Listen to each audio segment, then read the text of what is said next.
Marko, přijali za vámi pan trenér Vrba, Dušan Ficl z Fotbalové asociace České republiky. Zjišťují aktuální situaci ohledně vašich 3 svěřenců, tak jaké jste jim dali reference a názory na české hráče?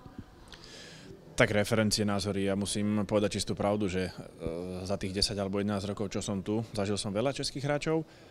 Hovorím, sú to chlapci s veľmi dobrým charakterom, neskutočne zapadli do mužstva, takže ja som veľmi rád a šťastný, že ich máme v mužstve.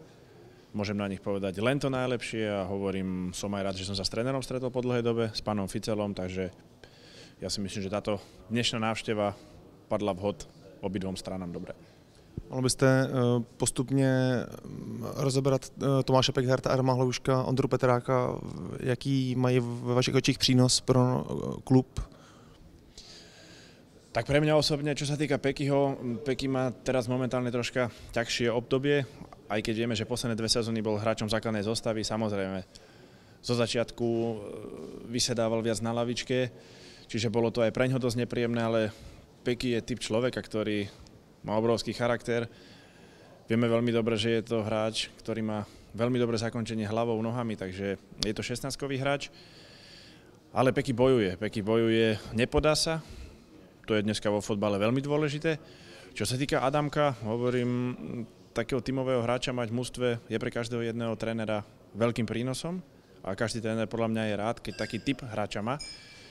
Adam vie, že po tých ťažkých mesiacoch a zraneniach váži si každú jednu sekundu či na tréningu alebo v zápase, takže hovorím takisto len pozitívne. A čo sa týka Ondra, ja si myslím, za tých 6 týždňov neskutočný pokrok urobil, aspoň ja to vidím tak.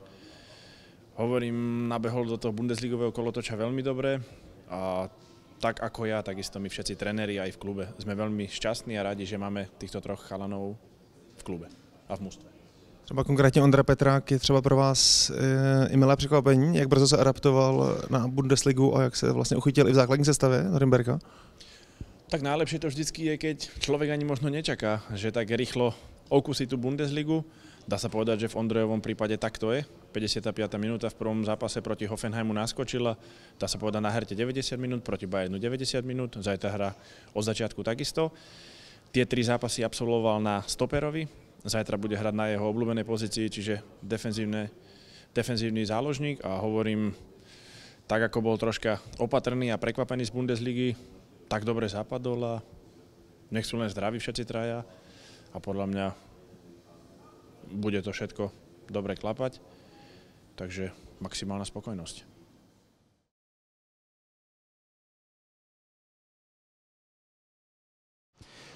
Jan Moravec ist für uns ein sehr wichtiger Spieler. Er auch eine sehr angenehme Person. Also er hat einen tollen Charakter. Er ist ja sehr gut akzeptiert innerhalb der Mannschaft und ist für mich einer der besten Umschaltspieler überhaupt von Defensive in Offensive. Ist auch sehr zweikampfstark im Mittelfeld, technisch sehr gut. Das Einzige, was schade ist, er hat jetzt leider vor kurzem eine Muskelverletzung gehabt, die ihn einige Wochen aus dem Verkehr gezogen hat, aber er ist jetzt wieder mit im Kader und ich denke, das ist eine Frage jetzt von 1-2 Wochen, bis er auch wieder in der Startelf steht. Vielleicht sehen wir ihn morgen schon gegen Nürnberg, dass er zum Einsatz kommt. Ja, er ist sehr wichtiger Spieler für uns, für die nächsten Jahre auch und wir sind sehr glücklich, ihn in Augsburg zu haben.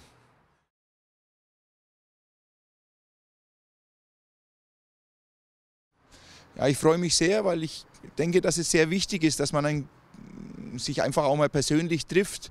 Wir werden sicher öfter miteinander telefonieren und uns abstimmen. Ich finde es gut, dass Sie sich für alle Spieler interessieren, sie eben auch besuchen. Sie treffen sich heute Nachmittag mit Jan Moravec.